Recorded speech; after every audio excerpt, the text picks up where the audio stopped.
ఇరాన్పై గతంలో ఎన్నడూ చేయనంత భయంకరమైన దాడులకి అమెరికా సిద్ధమవుతుంది.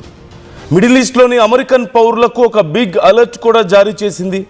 మిడిల్ ఈస్ట్ నుంచి వీలైనంత త్వరగా ఖాళీ చేసి వెళ్ళిపోండి అంటూ వాళ్ళ దేశ పౌరుల్ని, వాళ్ళ దేశానికి సంబంధించినటువంటి వ్యాపారస్తుల్ని హెచ్చరికలు జారీ చేసింది.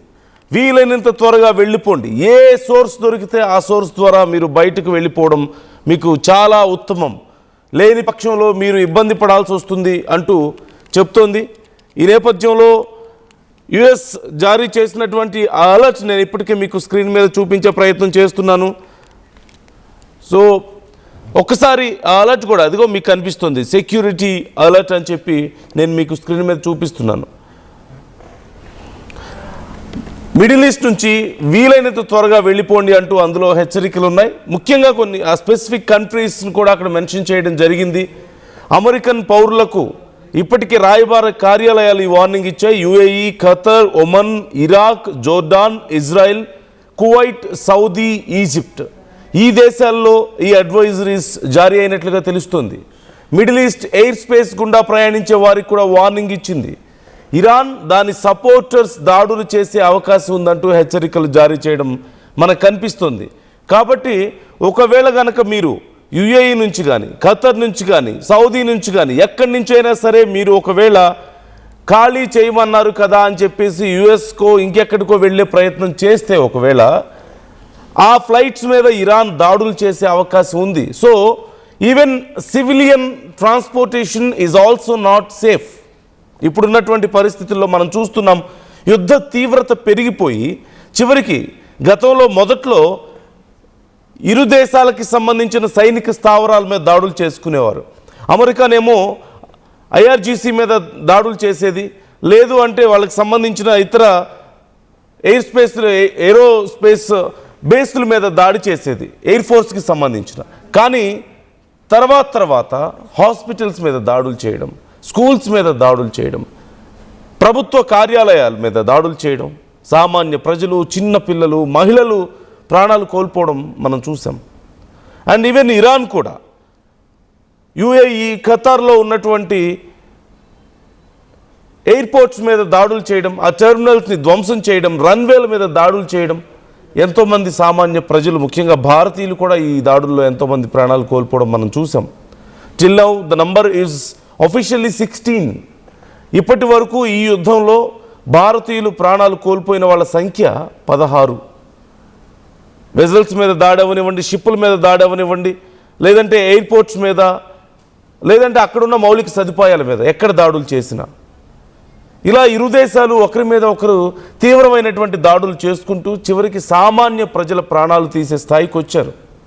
Now US is warning them, అక్కడ ఉన్నటువంటి ప్రజల్ని, అక్కడ ఉన్నటువంటి యుఎస్ పౌరుల్ని వార్న్ చేస్తుంది. మీరు ఎట్టి పరిస్థితుల్లోనూ ఫ్లైట్స్ యూజ్ చేయడం కూడా జాగ్రత్తగా యూజ్ చేయండి. ఒకవేళ ఫ్లైట్స్ వాడినా సరే ఖచ్చితంగా మీ మీద దాడి జరిగే అవకాశం ఉంది అంటున్నారు. సో ఇది మరింత ప్రమాదకరమైనటువంటి పరిస్థితి. UAE, Qatar, Oman, Iraq, Jordan, Israel, Kuwait, Saudi, Egypt ఈ దేశాల్లో ఉన్న వాళ్ళందరికీ అడ్వైజరీస్ జారీ చేయడం ఇక్కడ మనకు కనిపిస్తుంది. సో ఇప్పటికే యుఎస్ జారీ చేసినటువంటి అడ్వైజరీ కూడా నేను మీకు చూపించే ప్రయత్నం చేస్తున్నాను. ఇమ్మీడియట్గా మీరు అక్కడి నుంచి ఖాళీ చేసి వచ్చేయండి అని చెప్పడం మీకు కనిపిస్తుంది. ఒక్కసారి అక్కడ ఉన్నటువంటి పరిస్థితుల్ని నేను మీకు చూపిస్తున్నాను, ఆ భీకర పరిస్థితుల్ని ఒక్కసారి ఆ విజువల్స్ మీరు చూడండి. అండ్ ఆ అడ్వైజరీ కూడా నేను మీకు చదివి వినిపించే ప్రయత్నం చేస్తాను.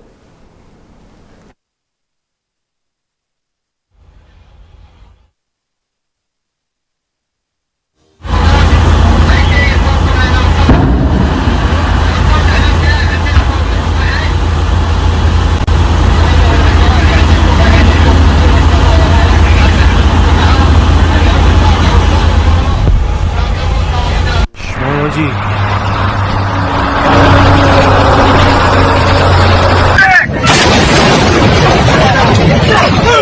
go! Head for the rail! Keep going! Keep coming! Man overboard! He's in the water! Throw a Contact now! On it! Keep your heads down!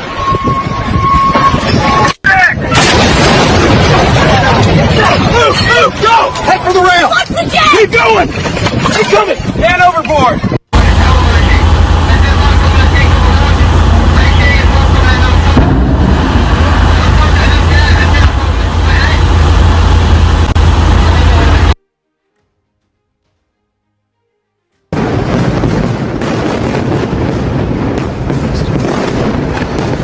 So ఒకసారి గవర్నమెంట్ ఇచ్చినటువంటి ఈ అడ్వైజరీని కూడా నేను మీకు చదివి వినిపిస్తున్నాను. మిడిల్ ఈస్ట్లో జారీ అయినటువంటి అడ్వైజరీ ఇది.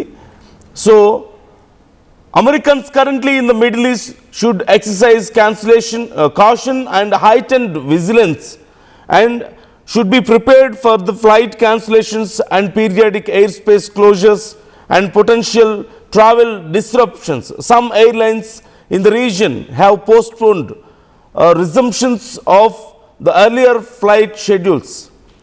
Others have cancelled some routes. Americans in the region should consider deporting or prepared to deport should there be escalations. Americans outside the Middle East should seriously reconsider travel through the region. Those who do travel to or from the region should monitor information about the airport and airline operations. US diplomatic facilities, including outside the Middle East, have been targeted. Iran and groups supportives of the Iran may target other US interests overseas or at the locations associated with the United States and Americans throughout the world, includes the US business and other institutions. So country specific అలర్ట్స్ని కూడా జారీ చేయడం జరిగింది. So ఇప్పటికే మీరు చూస్తున్నారు security alert middle east. So America మిత్ర దేశాలకి సంబంధించిన ఏ ట్రావెల్ ఏ ఫ్లైట్స్నైనా సరే, అది సివిలియన్ ఫ్లైట్స్నైనా సరే ఖచ్చితంగా టార్గెట్ చేయడానికి అవకాశం ఉంది. కాబట్టి జాగ్రత్తగా ఉండండి. విదేశాల నుంచి అమెరికాకు వచ్చే వాళ్ళైనా, అమెరికా నుంచి ఆయా దేశాలకు వెళ్ళే వాళ్ళైనా సరే, ఎవరైనా సరే you should be more careful and be prepared for any kind of situations. Like సడన్గా మీ ఫ్లైట్స్ క్యాన్సిల్ అవ్వచ్చు, లేదంటే మీ ఫ్లైట్స్ రూట్స్ చేంజ్ అవ్వచ్చు, లేదంటే ఇంకేదైనా సరే అటాక్ జరగవచ్చు మీరు వెళ్తున్న ఫ్లైట్స్ విషయంలో, లేదంటే డిలే అవ్వచ్చు. ఇలాంటివి ఏదైనా జరగవచ్చు, ఎందుకంటే పరిస్థితులు చాలా దారుణంగా ఉన్నాయి. యుఎస్ నుంచి మీరు ఈ మిడిల్ ఈస్ట్ కంట్రీస్కి వెళ్ళే వాళ్ళైనా, like UAE, Qatar, Oman, Iraq, Jordan, or else ఇటు ఇజ్రాయెల్, కువైట్, సౌదీ, ఈజిప్ట్, ఈ ప్రాంతాలకి వెళ్ళే వాళ్ళైనా సరే, ఆ ప్రాంతాల నుంచి యుఎస్కి వచ్చే వాళ్ళైనా సరే మీరు కేర్ఫుల్గా ఉండండి. Be prepared for any condition, any critical condition like delaying flights, cancelling flights or any other attacks. Maybe అలాంటి సిచ్యువేషన్కైనా మీరు ప్రిపేర్డ్గా ఉండండి. And especially if anyone there in the Iran, ఆ చుట్టుపక్కల రీజియన్లో కనుక ఒకవేళ మీరు ఉన్నట్లయితే ఇక ఇంతకంటే భయంకరమైన పరిస్థితులకు ప్రిపేర్డ్గా ఉండండి. So this is the warning from US. ఇప్పటికే అడ్వైజరీ జారీ చేయడం మనం చూస్తున్నాం. అంటే ఈ అడ్వైజరీని కేవలం ప్రయాణికులకు ఇచ్చినటువంటి ఒక కాషన్గా మాత్రమే చూడలేం. యుద్ధ తీవ్రత ఏ స్థాయికి పెరిగిందనడానికి ఇది ఒక ఎగ్జాంపుల్, ఇది ఒక ఇండికేషన్. అంటే సామాన్య ప్రజల మీద కూడా, సివిలియన్స్ ప్రయాణించే ఫ్లైట్స్ మీద కూడా, లేదంటే ఇతర సౌకర్యాల మీద కూడా దాడులు చేస్తున్నారు. ఎవరి ప్రాణాలనైనా తీయడానికి ఇక్కడ వెనకాడరు అని చెప్పేటువంటి ఒక పరిస్థితి కనిపిస్తుంది. అంటే యుద్ధం మరింత దారుణమైన స్థాయికి పడిపోయింది, చాలా దారుణమైన స్థాయికి యుద్ధం పడిపోయింది. అంటే ఇక్కడ there are no limits or ఏ రకమైనటువంటి నీతి లేదు ఈ యుద్ధంలో. ఇక సామాన్య ప్రజలైన, అమాయకులైన, చిన్నపిల్లలైనా ఇప్పటికే ఎంతోమంది మనం చూసాం. యుఎస్ ఇజ్రాయెల్ చేసినటువంటి దాడుల్లో ఇరాన్లో 140 పైగా చిన్న పిల్లలు స్కూల్ మీద దాడి చేస్తే 140 మందికి పైగా చిన్న పిల్లలు ప్రాణాలు కోల్పోతే కనీసం ఆ విషయాన్ని యుఎస్ ఇజ్రాయెల్ గుర్తించను కూడా లేదు. సో ఈ యుద్ధం చాలా తీవ్రమైన చాలా దారుణమైన స్థితికి దిగజారిపోయింది. కాబట్టి ఎలాంటి యాక్షన్స్ అయినా ఉండొచ్చు, ఇందులో ఎలాంటి దాడులైనా ఉండొచ్చు. కాబట్టి ప్రిపేర్డ్గా ఉండండి. సో అతి త్వరలో పరిస్థితి మరింత దిగజారిపోతుంది. మరోవైపు ఇప్పటికే హర్ముజ్ స్ట్రైట్ మీద మరింత పట్టు సాధించింది ఇరాన్. గతంలో లాగా మొదట్లో ఎలాంటి పట్టు ఉందో ఇప్పుడు మళ్ళీ అలాంటి పట్టు కనిపించింది. యుఎస్ మరొకసారి బ్లాకేడ్ లాంటిది ప్రయత్నించింది, కానీ కుదరలేదు. ఈ నేపథ్యంలో మేరీల్యాండ్లో క్యాంప్ డేవిడ్ ప్రెసిడెన్షియల్ రిట్రీట్ కార్యక్రమంలో కేబినెట్ సహచరులతో ట్రంప్ మాట్లాడారట. ఈ సందర్భంగా హర్మూజ్ను బేషరతుగా ఇరాన్ తెరవాల్సిందే, మధ్యవర్తి ద్వారా చర్చల ప్రక్రియ పూర్తిగా విఫలమైతే ఇరాన్ మీద మళ్ళీ గతంలో ఎన్నడూ చూడనంత, ఊహించలేనంత విధ్వంసకర దాడుల పర్వం మొదలవుతుంది. మా దాడులను ఇరాన్ విజయవంతంగా అడ్డుకుంటుందని అస్సలు అనుకోను, ఎందుకంటే వాళ్ళ నేవీ నాశనం అయిపోయింది. Of course these are very regular lines. గగనతల రక్షణ వ్యవస్థ నిర్వీర్యమైంది అంటూ ఈ మధ్య అమెరికా దాడుల తీవ్రతను తగ్గించడంతో వాళ్ళు సాయుధ శక్తి సామర్థ్యాల పరంగా కాస్తంత పుంజుకున్నారేమో, కానీ అమెరికా దాడులను తీవ్రతరం చేయనుంది, గెలవడమే మా ధ్యేయం, ఇక దాడులను తట్టుకోలేం అని ఇరాన్ కాళ్ళబేరానికి వచ్చే స్థాయిలో దాడులు చేస్తామంటూ ట్రంప్ ఒక కామెంట్ చేశాడట వాళ్ళ కేబినెట్ మెంబర్స్ ఉన్నటువంటి ఆ మీటింగ్లో. మరోవైపు కువైట్ మీద ఇరాన్ దాడులు చేయడం మనం చూస్తూనే ఉన్నాం. సో ఈ పరిస్థితుల్లో ఇరాన్ మీద మరింత భయంకరమైన దాడులు చేస్తామని చెప్తున్నారు. ఈ మధ్య కొంచెం స్లో అయింది, ఇక ఈసారి మేము ఊరుకోం అని చెప్పడం మనకు కనిపిస్తుంది. Even Iran is also well prepared now.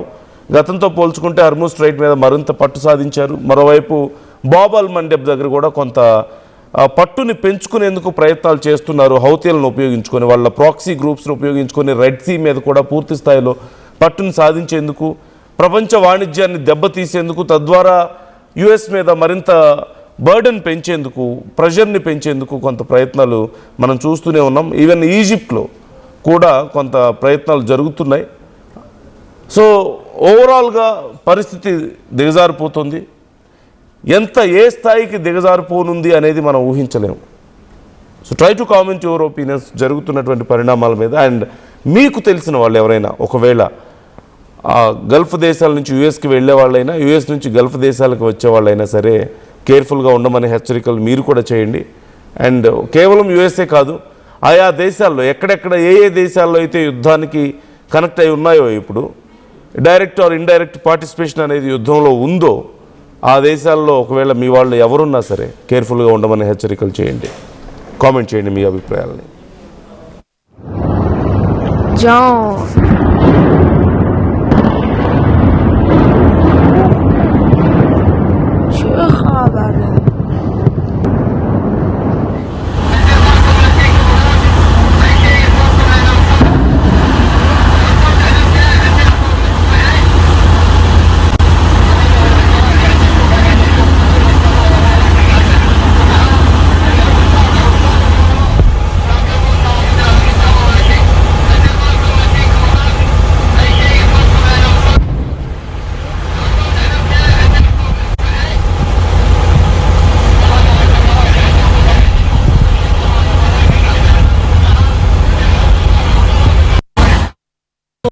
పండుగ జోర్దార్గా చేయాలని ఆలోచన చేస్తున్నారా? అయితే కిసాన్ ఫ్యాషన్ మాల్ లా అద్రిపోయే ఆఫర్లున్నాయి. జోర్దార్గా షాపింగ్ చేయండి. పండుగ అయినా, దావత్ అయినా, పట్టైనా, ఫ్యాషన్ అయినా కిసాన్ ఫ్యాషన్ మాల్. ఒక ఆయుర్వేద ఉపశమనం శాస్త్రీ బామ్. ఏం కొన్నావురా? అమ్మకి 10, అత్తమ్మకి 6, అమ్మమ్మకి 4 కేజీలు చీరలు మావా. అబ్బో, ఇక్కడ కేజీ చీరలు కొంటే అర కేజీ చీరలు ఫ్రీ అంట. Churidar, men's wear, kids wear 1+1, 2+1 మస్తు ఆఫర్లు ఉన్నాయి. మరి ఇంకా మాంగళ్య ఆషాఢం కేజీ సేల్ అంటే తెలుసు కదా. మాంగళ్య షాపింగ్ మాల్ కేజీల్లో సేల్, టన్నుల్లో ఆనందం. నమస్కారం, నేను మీ అనసూయ భారద్వాజ్. ఆషాఢ మాసం సందర్భంగా మన కాసం ఫ్యాషన్స్ ఏపీ అండ్ తెలంగాణలోని 24 స్టోర్స్ లో సరికొత్త ఆఫర్స్ తో మీ ముందుకు వస్తుంది. అంతేకాదంలో ఈ ఆషాఢ మాసంలో మన ప్రత్యేకత, కిలో చీరలు కొనండి, అర కిలో చీరలు ఉచితంగా పొందండి. Pure in its form with grace made noble.